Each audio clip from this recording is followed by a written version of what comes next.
Good morning. My name is Todd Rego with Nova Home Loans. I'm with my business partner Kirk Weimer, and lucky to be joined by two of our business partners, Rike Palese from Remax and Rego Chouinard.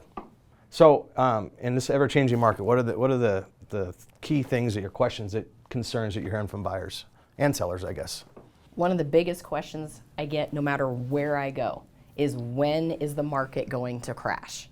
And I think there's a lot of us that are conditioned to what we saw from '08 to 2011. Yeah. You know, the darkest scars. Yes, Yes. The darkest real estate days in 30 some years. And you know, it's easy to forget that because here we are seeing that double-digit appreciation. Especially if you never lived it. Exactly. Yeah. And so there's a long answer to that question. I tell all of my buyers and my sellers that there were market factors then that we're not dealing with now, not the least of which were some pretty shady loans. Absolutely. Yeah. No, there's no question. Different world back then as far as mortgages go. Yeah. Yep, without a doubt. So, But there's things in place, I think, that will mitigate some of that or limit some of that. I mean, I don't think, there's a lot of factors, and the finance world was part of it for sure. It was a big part of it. And I understand, you know, back then it was about getting as many people to own homes as possible. But I think the risky piece of that was, you know, they were giving out loans without necessarily educating the consumer as to what is an ARM, right? What's going to happen when that rate adjusts, or, you know, the different loan products out there where you didn't have to show your income and your assets. So that's a big one. Plus then they went out and bought a boat Yes. and a motor home and all of these other fun toys that just compounded the problem because they thought they could afford all of that. Without a doubt. So, you know, we like to tell people, gosh, you know, it's still really hard to get a mortgage, or it seems like it is, because you guys are doing your due diligence. It should be. It should be, yeah. I mean, to some It's a degree. privilege. Yeah.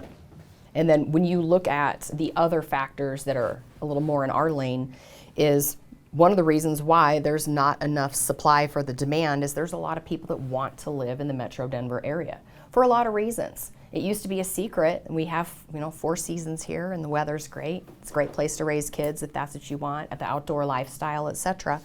So there's still people fluxing in, and we don't see that changing anytime soon. What we are seeing that I have a little bit of concern about is certain demographics are starting to have a tougher time affording homes in the Denver metro area. And like we were talking about before, that the pricing has outpaced what their earnings are. And so the cost of living is a little more expensive. So we're definitely keeping an eye on that.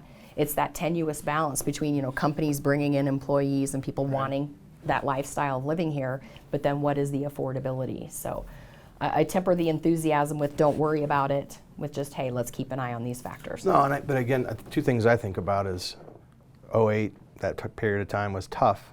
We sure came out of it though. Indeed, we did. And you look at the Denver market, Colorado as a whole, compared to some of the places in the country. And we suffered, but we didn't suffer nearly as bad as some other places did. No. So I mean, to your point about the lifestyle, I mean, that's not changing. I mean, Right. Colorado is what Colorado is. Well, just look at how many people, you know, when COVID was really at a peak, how many people were able to work from home and how many people relocated here from pretty much every major city in the country because they could have that quality of life here. And that's still happening. I mean, COVID, I think, changed work from home forever. Yes. It just accelerated that by a bazillion years. Well, another importance of having a nice home to live in, right? If you're going to be spending more time there, you might as well have a nice home, right? Absolutely. Well, thank you again. If you need help with any real estate needs, Rick and Erica from Remax will take good care of you, and Kirk and I would help you with the financing. Thank you.